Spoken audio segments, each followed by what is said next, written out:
Welcome back to Breakfast with Bob. We're at the 2xU New York City Triathlon, part of the Lifetime Fitness Series. Next year, this will be their national championship. With us, the co-founder of Empire Tri Club, Alison Kreideweis. How you doing? I'm great. I can Great tell to be that here. you Thank you. are in love with the sport of triathlon. I am. So when did this addiction start? I did my first race in 2000, so it's been 17 years now. 17 years, Yeah. and background, 12 varsity letters in high school, Division I soccer at Bucknell. I mean, so you were always an athlete. Yes. And what besides soccer? Was it always soccer? Nope. It was soccer, swimming, track, softball, diving, Everything. skiing. Yeah. Very Yeah. cool. And what brought triathlon to you? In 2000, I got a bib to a race the day before the race, and Like and here in that's- New York? No. It was a local race in New Jersey. Okay.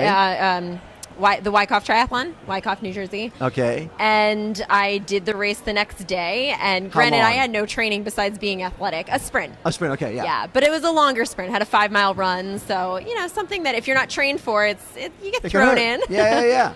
And then sort of got hooked. I went back to that local race every single year. And in 2006 is when I got more into it, where I actually started training for races and starting to do longer races, and got hooked into Escape from Alcatraz and Ironman Lake Placid. Oh and my you God. start You got putting really other- into it. Yeah. So, Empire Tri Club.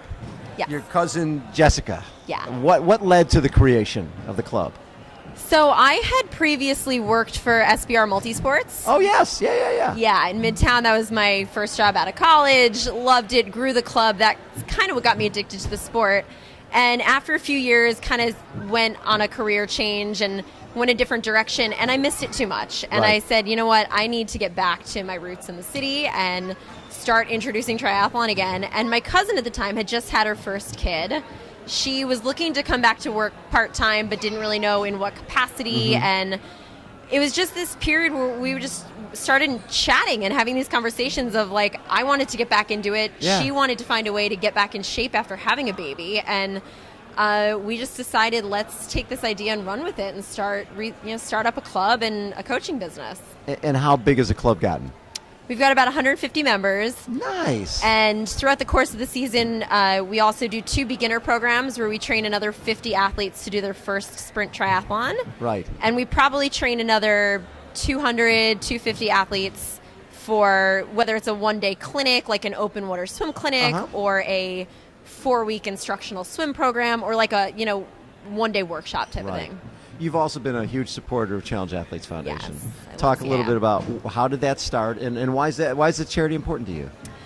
I don't really know how the relationship started or why, but we every single year do a number of events with and for CAF. For example, our Giro de Santa, which is a holiday bike ride where we dress in full Santa suits and we bike throughout New York City. Sweet. And we do that as a fundraiser for CAF. Nice. We attend the annual gala at here in New York City, which is right amazing. here. It was upstairs a month ago.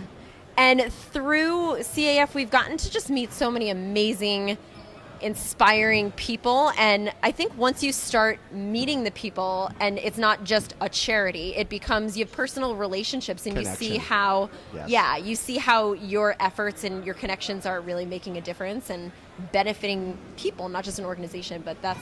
And I bet it's keeps us fun going. coming back to the Heroes Heart and Hope each year and seeing some of these kids grow up in front of your very eyes. Oh, it's crazy. Yeah.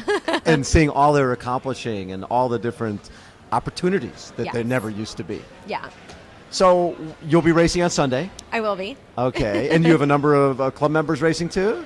We will have between 60 and 70 club Oh my members. God, racing. Yes. Plus That another is- 20 volunteering. So basically almost half your club is participating. Yeah. We've got a big field this year, and we're super excited. Yeah. A lot of returning athletes, a couple of elite athletes, and a lot of first-timers. So Yeah. when you talk of Tri Club, a lot of times it's herding cats a little bit, right? You got Yeah. all these people and they're getting ready for different events. They've got different personalities, all the rest of that. What is it about the club that you love?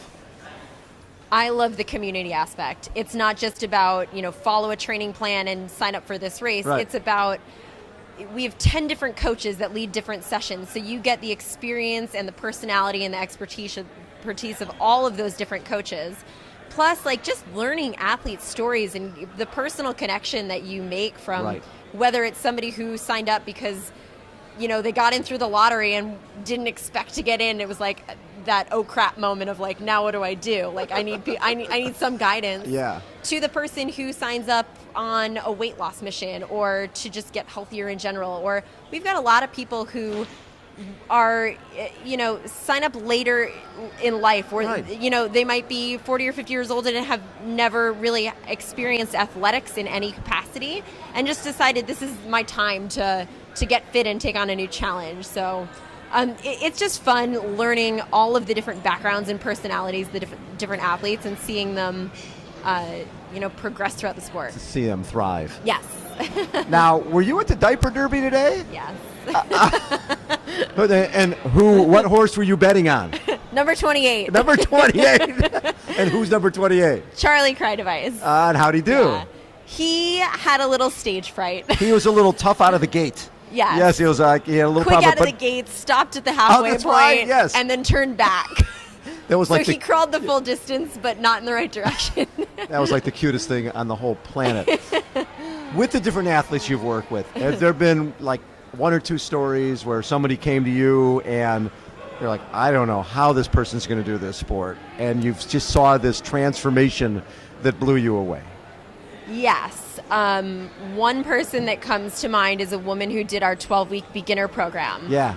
And on the first day, she came to me extremely nervous. She was very new to biking. She had never been in the deep end of a pool. Oh my God. And she signed up for, you know, a sprint triathlon with an open water swim. And we were a little nervous at first ourselves. Yes. Because we've never had somebody at that kind of a starting point. Oh my and God. She did the triathlon. I've never seen somebody more elated to finish a race. The smile on this girl's face, and she was like in tears when she crossed the finish line. Yeah. I feel like that image sticks with me. Yes. Just a huge story, yeah. We've got a sport that's so Ironman centric. Everybody's like, Ironman, Ironman, Ironman. But sometimes what gets lost in the shuffle is exactly what you just said.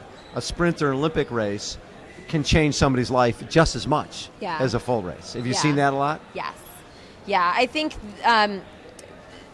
as you get longer in distance, it just takes a bigger time commitment. And a lot of people want to do a triathlon, but they don't have, 20 hours a week to train for that, especially in New York City when you've got limited space for equipment and you've got a full-time job or a family. So I think bringing this back down to the roots of you don't have to go longer just because you're becoming more advanced in the sport, or it's a great entry into it, like to do a sprint triathlon. That's why we do our 12-week beginner program, because 12 weeks isn't a huge commitment. No. You can do it in 12 weeks, and then if you like it, do more. But you don't have to start out by signing up for your first half Ironman or your full Ironman. Well, and then you have that experience where you might get through it with the double knee braces on, right? Because you've gone from 0 miles to 60 in about a minute and a half. Yeah. And you have a bad experience where you start small and start with the short distance, and you can always go faster. You can always train to go faster, right? So you focus mainly on sprint and Olympic yourself. Yes, I do. I've done all the way up to an Ironman, but right now, especially with a 1 and a 3-year-old, Two of them. Oh my God. I do sprint and Olympic now. Love it. Hey, best of luck on Sunday at the race. Thank you. You too? And You're what racing? Yeah, I am. What makes this race special, New York City Tri? The camaraderie, the crowd support, the fact that it's in our backyard. It's, there's some familiarity with the course and with it doesn't, especially for local athletes, it doesn't involve a lot of travel for us. So it's one of those few races that you can actually be at without a major production. Exactly. But just the sheer, the volume of athletes doing it just gives it an energy that you don't get at every race. That's a really good point, because you have over 4,000 athletes out here. Yeah.